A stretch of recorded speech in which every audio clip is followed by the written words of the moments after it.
Salut à tous et bienvenue dans cette nouvelle vidéo. Aujourd'hui, on va travailler avec la vitesse, les kilomètres, les minutes, les heures, etc. Et vous allez voir que tous les problèmes de vitesse peuvent être résolus toujours à l'aide du même tableau.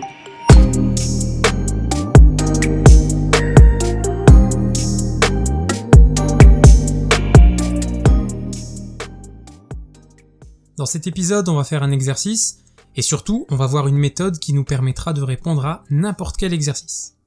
Alors une voiture a parcouru 84 km en 40 minutes, et ce qu'on veut c'est calculer sa vitesse en km par heure. Alors la première chose qu'il faut savoir, c'est que cette voiture, sur ce laps de temps de 40 minutes, elle n'a pas toujours été à la même allure.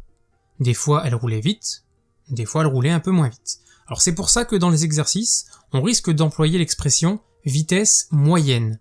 En moyenne, autour de quelle valeur, autour de quelle vitesse elle a roulé. Donc dans l'exercice, notre voiture, on l'a observée sur un laps de temps de 40 minutes. Et ce qui va nous aider à répondre, c'est d'imaginer si on l'avait observée sur un laps de temps de 60 minutes, c'est-à-dire 1 heure. Alors pourquoi 1 heure ? Parce qu'à chaque fois qu'on verra le mot vitesse, la question qu'on devra se poser, c'est en 1 heure, combien de kilomètres on aurait parcouru ?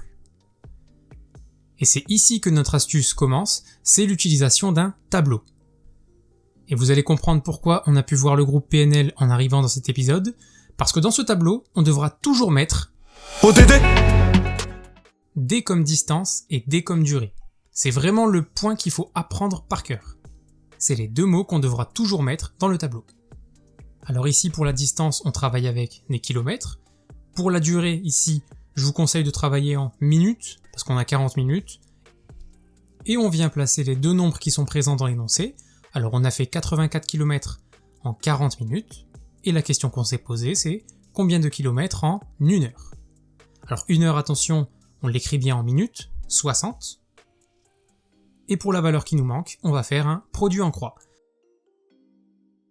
Donc 84 fois 60 divisé par 40. Et ça nous donne 126. Alors c'est quoi ce 126 ? C'est le nombre de kilomètres que la voiture aurait parcouru sur 1 heure. Et donc on dira que sa vitesse moyenne était de 126 km par heure.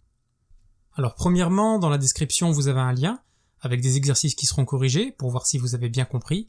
Et on se retrouve tout de suite dans l'épisode 2 et 3 dans lesquels on va travailler le même type d'exercice.